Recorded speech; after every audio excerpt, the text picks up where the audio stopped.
Halo semuanya, balik lagi sama aku. Nah, di video kali ini rencananya tuh aku mau mukbang kayak siput-siputan. Itu ada dumpling, sosis, terus juga ada sawi sama jamur enoki. Nah, terus aku tambahin juga ini tuh saus topoki.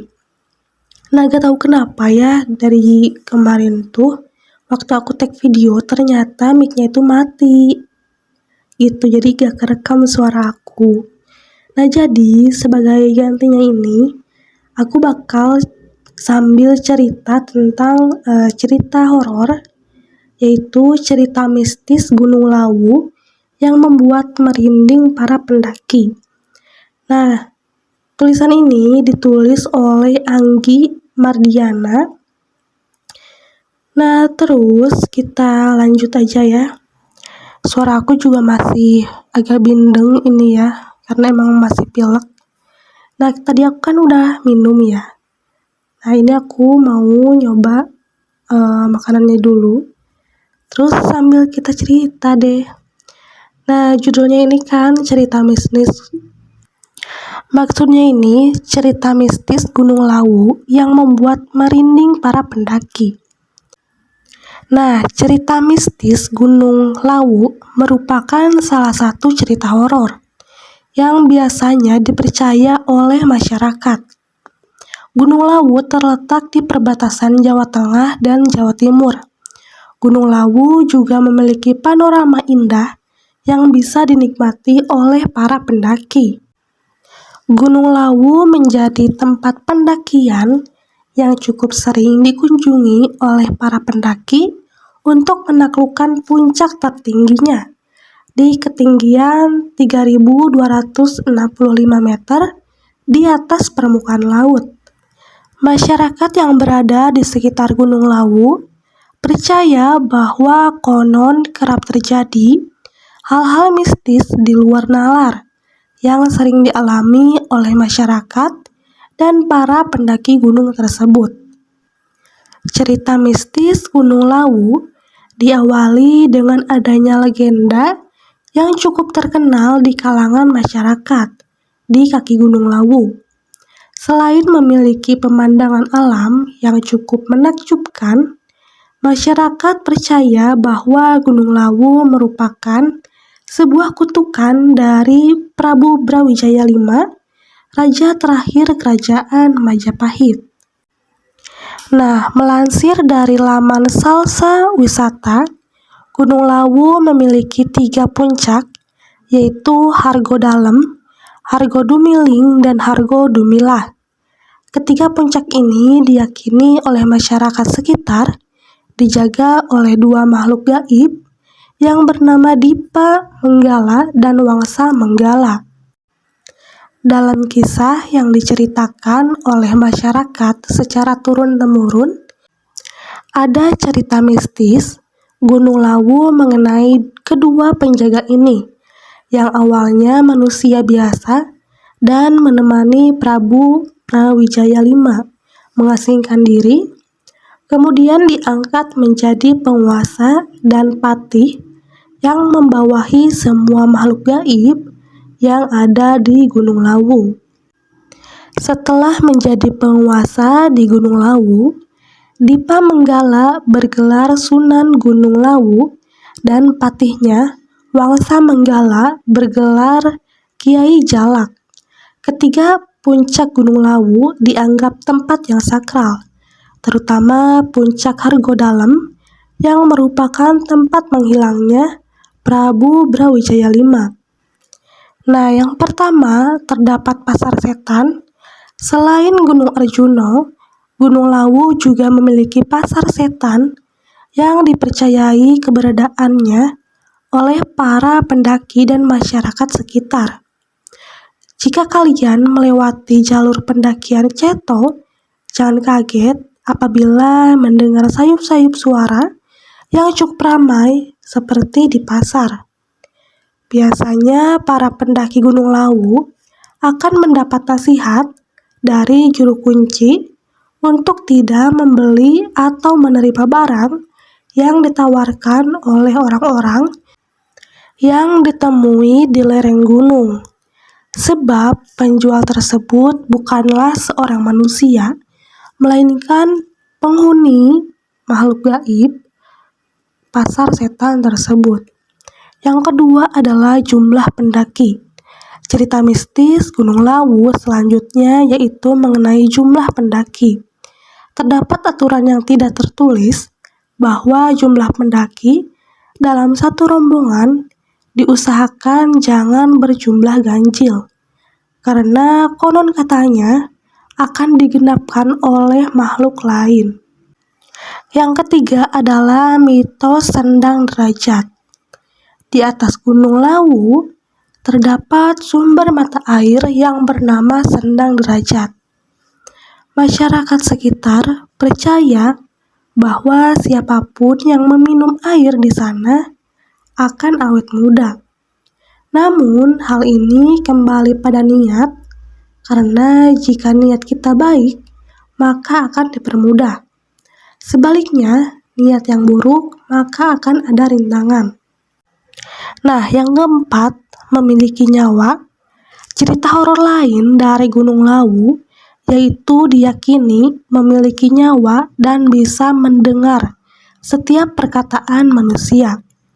Oleh karena itu, para pendaki selalu diingatkan untuk tidak mengucapkan kata-kata kasar, menjaga sopan santun, dan tidak merusak alam yang ada di Gunung Lawu. Sudah ada beberapa kejadian yang menyebabkan para pendaki hilang atau tersesat di kawasan Gunung Lawu.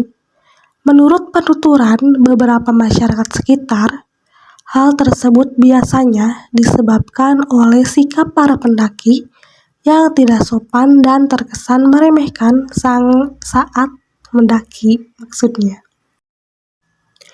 Nah, yang kelima adalah burung Kiai Jalak. Adanya legenda mengenai Prabu Brawijaya V dan para penjaga setianya yaitu Sunan Gunung Lawu dan Kiai Jalak membuat masyarakat dan pendaki percaya bahwa sosok tersebut benar-benar ada. Konon, Kiai Jalak dipercayai masyarakat berubah menjadi seekor burung jalak. Burung jalak ini biasanya akan menampakkan diri kepada para pendaki yang sopan dan memiliki niat baik. Pengalaman masyarakat di sana, apabila burung tersebut mengikuti kita di sepanjang pendakian, itu berarti kedatangan kita disambut oleh para penguasa di sana. Nah, cerita mistis Gunung Lawu sebenarnya sudah banyak yang terkenal di kalangan pendaki. Terlepas dari kebenarannya, alangkah lebih baik jika kita sebagai pendaki senantiasa menjaga tindak tutur kita saat berada di gunung dan tetap melestarikan keindahan alam di sana. Nah, lanjut untuk yang kedua. Ini adalah cerita hantu teman di pesantren. Nah, kisah ini dialami oleh seorang lulusan pesantren bernama Fajri Ramadan. Maksudnya Fajri Ramdan. Cerita mistis di lingkungan pesantren sudah bukan hal yang asing. Entah itu sebuah kebetulan atau apa, tetapi saya tidak bisa menjelaskannya. Sebagai orang yang pernah nyantri, aku pun pernah mengalami hal tersebut. Beberapa kali, aku mengalami kejadian seram semasa tinggal di pesantren. Ada satu kejadian yang masih kuingat sampai sekarang, padahal kejadian sudah belasan tahun berlalu. Jadi, pada satu malam, aku dan temanku bernama Amin sedang diam di lantai 2 asrama sambil menyetrika baju.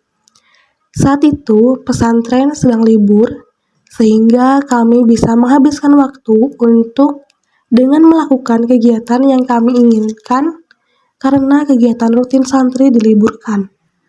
Banyak juga anak-anak yang pulang kampung karena liburan yang cukup lama, Yang tersisa di asrama adalah anak-anak yang rumahnya di pulau seberang seperti Amin, atau mereka yang memang tidak mau pulang walaupun dekat seperti aku.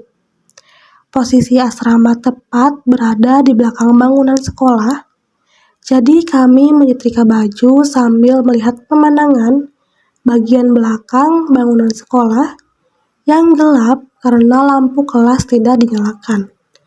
Lampu jalan pun tidak ada sama sekali, jadi bisa dibayangkan di depan asrama keadaannya benar-benar gelap gulita. Kembali kepada Amin dan aku yang sedang menyetrika. Saat sedang asik menyetrika, aku melihat di bawah ada bayangan orang yang berjalan pergi menjauhi asrama. Kami berdua mengenalinya. Sebut saja namanya Yahya. Amin lalu memanggilnya sambil agak berteriak karena kami ada di lantai yang berbeda. Yahya pun menyahut. Terjadilah percakapan singkat antara keduanya, tapi aku lupa apa isi perbincangannya. Selesai berbincang, orang itu pergi menjauhi asrama melewati bangunan sekolah yang gelap gulita. Kami pun melanjutkan kegiatan menyetrika sampai tiba-tiba dari dalam kamar ada seorang teman bertanya kepada Amin. "Min, kamu mengobrol dengan siapa tadi?" tanyanya. "Si Yahya," jawab Amin singkat. "Hah? Dia sudah pulang. Tadi siang ke Jakarta." Aku baru ingat, Yahya memang pulang dijemput oleh keluarganya. "Ah, masa? Lalu yang berbicara denganku barusan siapa?" Pertanyaan Amin itu kemudian menjadi akhir dari kegiatan kami menyetrika dan kami pun buru-buru masuk ke dalam kamar, sementara baju-baju kami biarkan bercecer di meja setrika. Biarlah, nanti pagi dibereskan. Dan malam itu kami tidur berdempetan di kasur sempit karena ketakutan. Nah, gimana nih? Menurut kalian, cerita yang pertama atau kedua tadi, yang mana yang paling menyeramkan? Kalian bisa tulis komen di bawah ya. Oh iya, ini rasanya tuh pedas terus manis juga ada sedikit gurih. Tapi emang dominannya itu pedas manis. Rasanya tuh enak. Ya kayak saus tteokbokki pada umumnya lah gitu. Dan ini juga aku udah habis, udah lumayan kenyang juga. Tapi sayangnya tuh mic-nya gak nyala gitu. Nah, jadi ceritanya ini aku tuh mau ASMR gitu biar kedengeran. Tapi ya mic-nya malah mati. Aku agak kesal sih, cuman ya udah gitu. Nextnya aku gak bakal teledor lagi.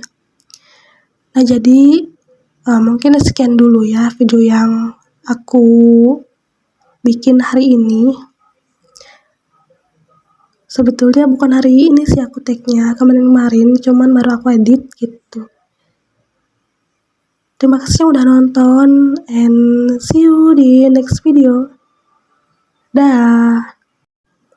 And bye. Dah.